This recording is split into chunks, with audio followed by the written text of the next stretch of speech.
Amidst the political upheaval in China, following reports of Zhang Youxia's downfall, instructions regarding emergency shelters in Shanghai's Jinshan district have begun to spark unease among local residents. War breaking out? The sudden surge of emergency shelters popping up across Shanghai's Jinshan district has locals convinced that something massive is looming on the horizon. Meanwhile, the internet is buzzing with anxiety over reports that 301 Hospital is abruptly offering free health screenings for everyone aged 0 to 18. The tension only gets more awkward with Keir Starmer's visit to China from that confusing moment he stepped off the plane to his clumsy positioning during the troop inspection. At the same time, Donald Trump has officially declared a national emergency in the US, leveraging massive tariffs to effectively choke off Cuba's oil supply lines.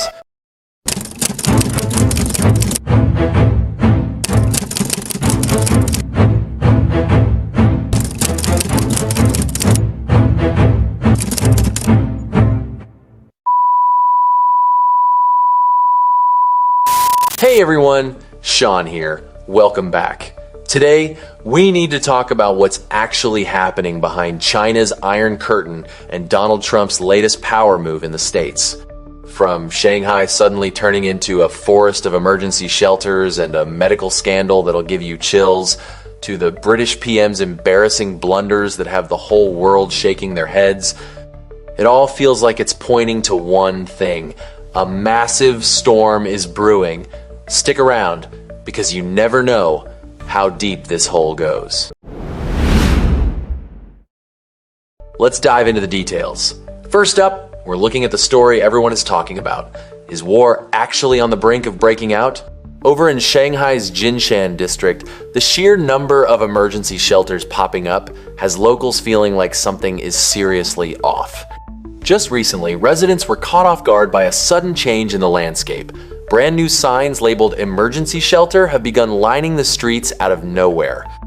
Many residents haven't been shy about their shock. They're saying that despite living there for years, they've never laid eyes on signs like those, not even once. Photos and footage of the signs went viral almost instantly, drawing a massive wave of public attention to the shifting situation in Shanghai. In one video, a prominent signboard stands out right on the main road. Right in the center, it reads, Shanghai Jinkai Middle School, topped with an international standard shelter icon and a note indicating that the facility is just 200 meters away. The sign explicitly identifies the location as an active emergency evacuation point. One woman in Shanghai was even caught on camera saying, "Hey, fellow Shanghaiers, have you guys noticed how these signs are suddenly everywhere lately? We've lived here for years, but I swear there was never anything like this before." A man standing next to her chimed in saying, "Seriously, never seen him before," the man added. He also noticed that these signs looked brand new, like they'd just been put up. It got him wondering, are all schools designated as these types of areas now? What's this actually for, anyway? His friend then replied, "Well, it means if anything goes down, that's where we run." Right as that video clip was blowing up and sparking heated debates, in the midst of all that commotion, on the morning of January 28, the Shanghai Municipal Emergency Management Bureau suddenly called a press conference. They laid out the details regarding the revision and implementation of the city's comprehensive emergency response plan for sudden, large-scale incidents. During the meeting, the Shanghai Emergency Management Bureau stated that the goal of this revision is to bolster the city's overall capability to handle emergency situations. They also emphasized that both residents and businesses play an equally vital role, serving as the core pillars of this emergency management system. At almost the exact same time, over in Shandong, the Jinan Municipal Government Information Office also held a special press conference for their Emergency Management Bureau on January 28th. Citing reports from the Jinan Daily, the city has already established 630 emergency shelters, spanning a total area of over 24 million square meters. This breaks down to roughly 2.5 square meters of shelter space for every single resident. But here's the kicker. These official government maneuvers are happening at the exact moment the political landscape within China's top leadership is being rocked by intense turmoil. On January 24, it was officially announced that Zhang Yuxia, vice chairman of China's Central Military Commission, along with his confidant Liu Zhenli, are under formal investigation. This news has ignited widespread speculation about a massive power shift within the military and China's elite circles.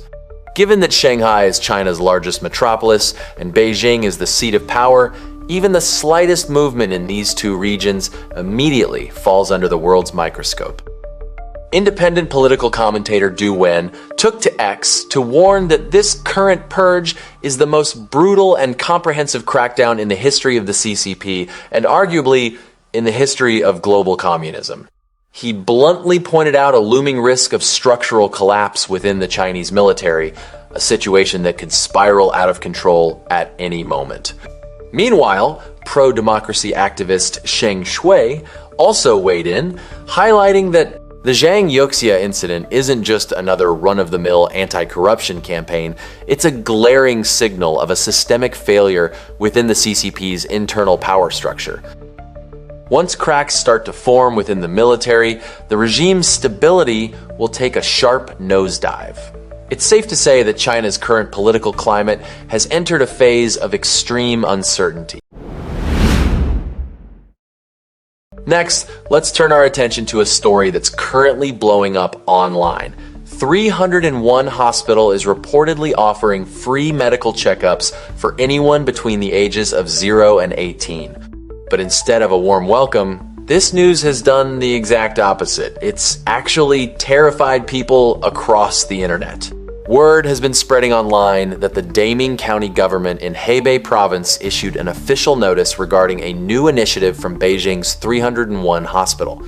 According to the reports, the hospital plans to offer free screenings for congenital heart disease and even go as far as providing cost-free treatment for local residents ranging from newborns to 18-year-olds.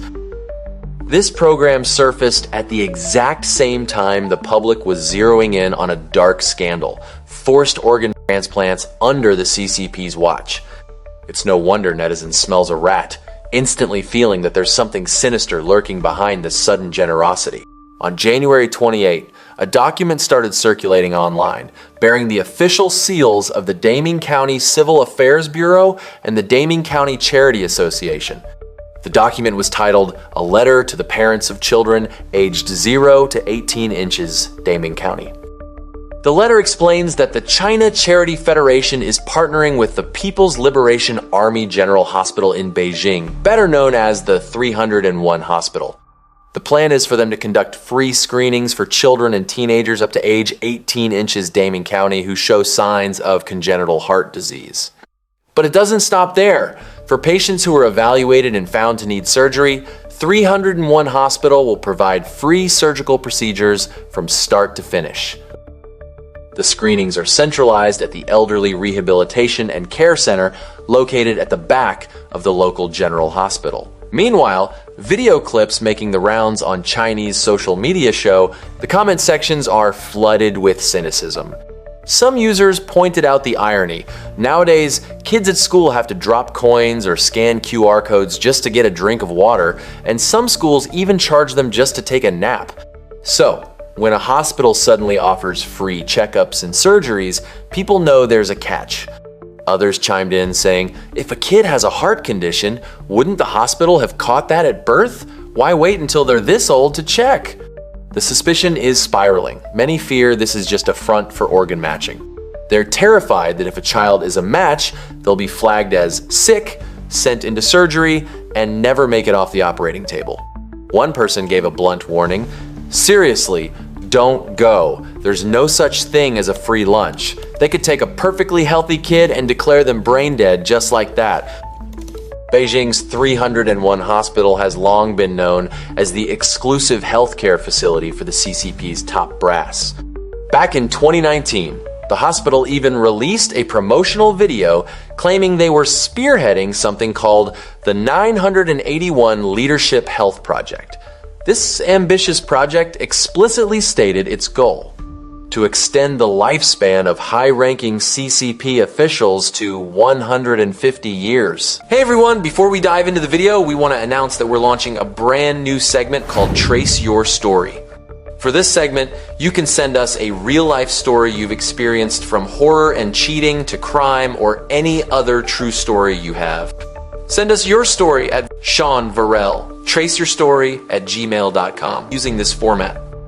Email subject: Trace Your Story. Story title: Your Title Here. Tell us your experience in as much detail as possible. Feel free to include any supporting photos or evidence if you have them. Optional contact: your WhatsApp number or another way we can reach you for more information. Don't worry, you can absolutely send your story anonymously if you prefer. We'll do our best to create a video and tell your experience. I'm really looking forward to your emails, and who knows, your story might be the very first one featured on Trace Your Story. Don't forget to submit your stories. I'll be waiting and can't wait to read them. Next, let's talk about those cringy moments from Keir Starmer's trip to China. From the way he was looking around all confused the second he stepped off the plane to his awkward stumble during the Guard of Honor inspection, the British PM has basically become an international laughingstock, with the clips going viral all over X. Right at noon on January 28, Starmer touched down at Beijing International Airport to kick off his official visit to China. Unexpectedly, it was his body language and the way he walked down the stairs that caught everyone's eye. Starmer looked completely out of his element, glancing around with a visibly awkward expression. Even his walk seemed incredibly stiff and tense. His arms weren't even swinging, just hanging there by his side. The comments from netizens were brutal. One person quipped, "The red carpet might be long, but his spine is non-existent." His demeanor as he stepped off the plane didn't scream world leader on a state visit. Instead, he looked more like Maduro, being politely escorted. The height of all this awkwardness happened when he was inspecting the Guard of Honor alongside Chinese Premier Li Qiang. Behind his glasses, Starmer looked completely dazed and lost.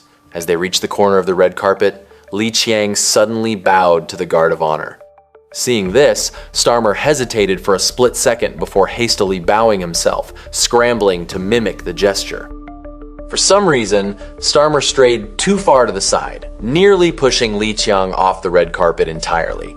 Seeing the blunder, Li Qiang acted fast. He practically pulled and nudged Starmer back into the right lane. This clumsy display instantly made Starmer an easy target for netizens to mock. Renowned political commentator Chai Sheng-kun took to X to point out how Starmer looked completely out of his league in front of the perfectly disciplined Guard of Honor, noting that the man couldn't even manage a proper walk. He sarcastically remarked that the nation that once produced a figure as towering as Winston Churchill during World War II is now led by a prime minister who repeatedly embarrasses himself in front of the CCP's honor guard, both at the Beijing airport and the Great Hall of the People. The treatment was night and day compared to the lavish, high-profile welcome Donald Trump and his wife received. Western media was left scratching their heads, calling the situation both ridiculous and a blatant insult. An X account named Zhao Ming also weighed in, pointing out that it's typical CCP tradition to tailor their hospitality based on how much leverage the other side actually has. According to him, Xi Jinping knows exactly what kind of mess Starmer is in. With the UK elections looming, Starmer and the Labour Party are predicted to suffer a crushing, total defeat. In their eyes, Starmer's trip to China is nothing more than a final free vacation before he's kicked out of office, which is why they figured a low-level tour guide was more than enough for him. Starmer is the first British Prime Minister to set foot in China in 8 years. His mission was clear: hit the reset button on UK-China relations and hunt for new economic partnerships. However, this move sparked a massive wave of controversy, both at home and abroad. Just before his departure, Starmer gave the green light to a massive and highly controversial Chinese embassy project. This project had been fiercely opposed by the British public for ages, ranging from mass protests to pushback from MPs and cross-party figures who feared the national security risks and political threats it posed. The Starmer government's decision to bulldoze through this project despite the storm of opposition was widely seen by the international community as a desperate attempt to curry favor with Beijing. He is viewed as having traded a massive political concession just to smooth his path to China, hoping this sacrifice would be rewarded with economic perks and better access for his citizens. During the visit, the UK did manage to squeeze some concessions out of Beijing. These included a tariff cut on British whiskey imports, which dropped from 10% to 5%, alongside the announcement of a 30-day visa-free policy for British passport holders. Starmer hailed these steps as crucial moves, framing them as a symbol that UK-China relations are finally clawing their way back from a long-standing slump. However, this model of barter diplomacy has triggered a double wave of controversy, sparking backlash on the international stage and within his own borders. Even US President Donald Trump weighed in after Starmer's meeting with Xi Jinping. He issued a blunt public warning, calling any business dealings with China an incredibly dangerous move for the UK. Trump didn't stop there. He even dragged Canada into the conversation while emphasizing just how well he knows Xi Jinping's true character. It was a powerful signal, pointing to the hidden risks buried beneath any economic ties with Beijing. Trump's statement has undoubtedly backed Starmer into a corner as his attempt to play both sides between China and the US begins to crumble. Back home, the wave of opposition is hitting a boiling point. Opposition MPs are slamming Starmer, accusing him of a one-way street policy, giving everything away while getting nothing meaningful in return, and compromising too much on national security and fundamental values. The Liberal Democrats and other politicians are also questioning whether a whiskey tax break and visa-free travel are worth the long-term risks of a massive Chinese embassy. Amidst this heated atmosphere, rumors have surfaced that Xi Jinping might be invited to the UK, though nothing is official yet. In response, the Speaker of the House of Commons has already drawn a line in the sand, insisting that as long as British MPs remain sanctioned by Beijing, Xi Jinping is strictly forbidden from setting foot or speaking in Parliament. This defiant stance proves that beneath the formal handshakes, the political rift between the two nations remains deep. Starmer's track record on human rights has also come under fire. When grilled by the media on whether he raised the cases of Jimmy Lai, Xinjiang, or the sanctions against British MPs, Starmer gave a vague, non-committal answer, simply saying he raised those issues in a spirit of mutual respect. 10 Downing Street has remained tight-lipped on whether any real pressure was applied, fueling public suspicion that Starmer intentionally watered down sensitive issues just to protect his wins. Ultimately, Starmer's trip is being seen as a reset, driven by pure economic interest but mired in political controversy. Now, only time will tell. Will the economic perks and easier travel be worth the heavy price paid in political security and national values? Trump has officially declared a state of national emergency in the United States. He's launching a hard-hitting tariff strike to sever Cuba's oil lifeline.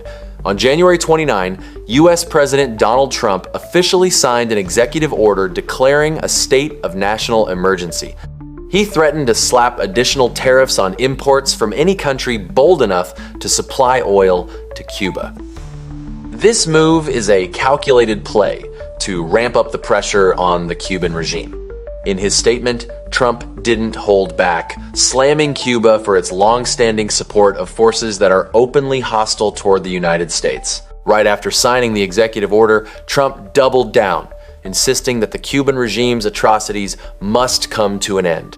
He stated that their long-standing support for anti-American forces has directly threatened the stability of the entire region. He went even further, claiming the Cuban regime is in bed with terrorist groups like Hamas and Hezbollah. Trump also pointed specifically to Russian intelligence facilities on Cuban soil, which he says are dedicated to stealing highly sensitive American national security data. The U.S. government has made it clear that these tariff threats are a calculated form of economic pressure, specifically targeting Cuba and its backers. The goal is crystal clear: to sever Cuba's energy supply chains and force the regime's hand into making a change.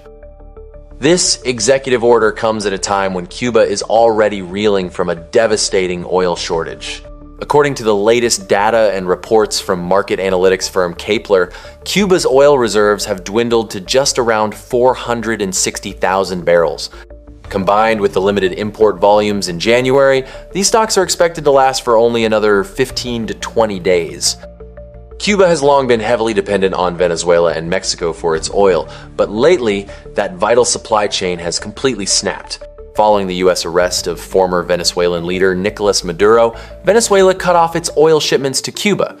At the same time, Mexico also scrapped its own deliveries to the island, bowing to intense pressure from the United States. Analysts argue that Cuba has likely seen the last of cheap, let alone free oil from Mexico.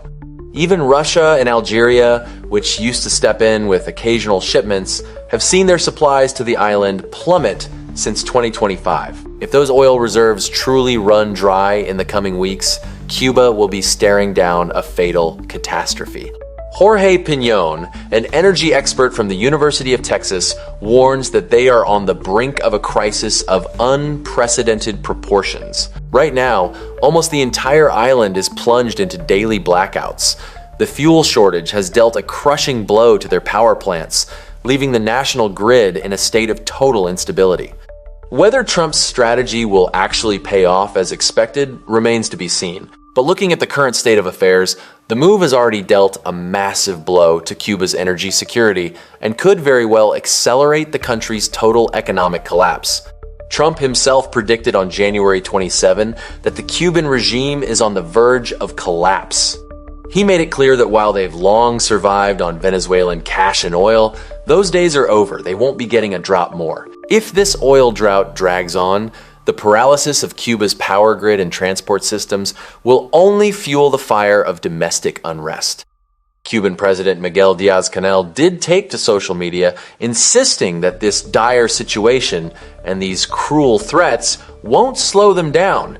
But analysts see it differently. They believe this prolonged energy crisis is a powder keg, ready to ignite mass protests or even a regime change. If Cuba falls, it would deal a devastating geopolitical blow to the Chinese Communist Party. After all, Cuba stands as the final socialist stronghold remaining in Latin America. Cuba has long served as a crucial ally for the Chinese Communist Party in the Western Hemisphere, providing everything from intelligence cooperation and economic aid to ideological support. Cuba's fall could effectively cripple China's anti-American influence in the region, stalling the expansion of the Belt and Road Initiative across Latin America.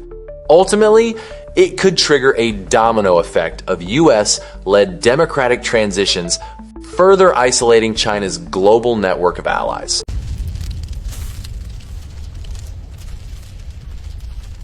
The world is a mess right now. From those bunkers in Shanghai to the energy crisis in Cuba, the pieces of this puzzle are starting to form a pretty grim picture. All we can do is brace for whatever's coming next. Thanks for sticking around. If you're still watching this, maybe you're looking for the same thing I am.